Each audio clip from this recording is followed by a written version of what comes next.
हाँ जी, क्या मैटर है वो बताएं आप। मैटर ये है, 2020 में मेरे फादर साहब ने, हमारी एक पुश्तैनी ज़मीन थी दादा वगैरह की, तो मेरे फादर साहब ने एक ज़मीन बेची थी। उसमें हमारा कुछ हिस्सा था। तो उन्होंने कुछ 1 साल का समय मांगा था हमसे पेमेंट के लिए। कोविड के दौरान उन्होंने हमारे को पेमेंट नहीं दे पाए, सिर्फ बयाने की पेमेंट आई थी। उसके बाद हमारी तरफ से सौदा रद्द कर दिया गया था और मेरे फादर साहब की डेथ हो गई थी। फिर हमारे पास कोई पेमेंट वेमेंट नहीं आई, तो हमने हाजिरी लगवा करके कोर्ट में केस डाल दिया था। फिर कुछ 2-4 साल केस चलता रहा। हम भी काम करते हैं तो हम आगे पीछे भागते रहे। हमने सरकार को बहुत कंप्लेंट दी। 2023 में भी हमने कंप्लेंट दी नगर निगम में, मेरे पास उसकी भी एंट्री है।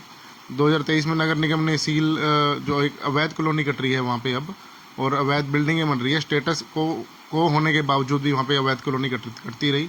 हमने एसपी साहब को भी कंप्लेंट दी, हमने नगर निगम को भी दी, हमने डीटीपी साहब को भी दी। मैं 2 बार मुख्यमंत्री साहब से भी खुद मिला चंडीगढ़ जाकर इस पर कि इस पर कार्रवाई करी जाए, तो अभी तक इस पर कोई कार्रवाई नहीं हुई। कल मेरा छोटा भाई गुरुवार को हमारे महिपाल ढांडा जी ने दरबार लगाया, जनता दरबार, वहाँ गया।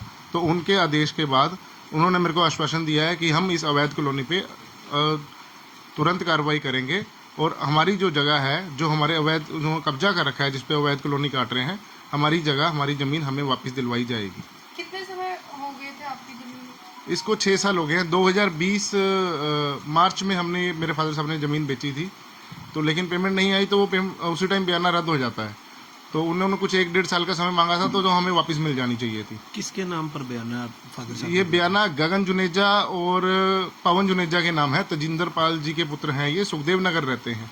सुनने में आया है, जैसे कि चर्चा होती है कि ये आगे मतलब कोंड में, घरोंडा में भी ये सब काम करते हैं, अवैध कॉलोनी काटते हैं और लोगों को फिर बाद में परेशान करते हैं, पैसे नहीं देते। कितनी क्या जमीन थी आपकी?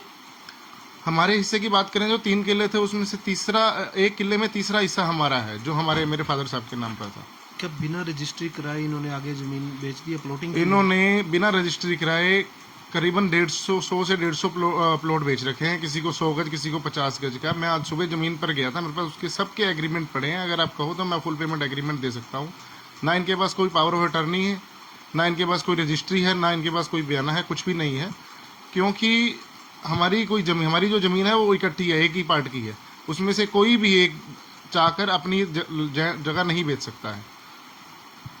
जब आप पेमेंट की बात कहते हैं तो क्या कहते हैं कि आज के रेट से पेमेंट ले लें या जब भी हम पैसों की बात कहते हैं, हम 2022 से इनके 2022 में हम इनके पीछे बोले भाई हमारे पैसे जो हैं, हमारी ज़मीन हमारे को वापस दे दो, हमें पैसे तो नहीं चाहिए। क्योंकि हमारे फादर साहब ने बेची थी, तो किसी मजबूरी में आपने कहा हम कॉलोनी काटेंगे, हमने कहा हमें लैंड नहीं चाहिए, हमें लैंड चाहिए, हमें पैसे नहीं चाहिए, हमें वापस दे दो।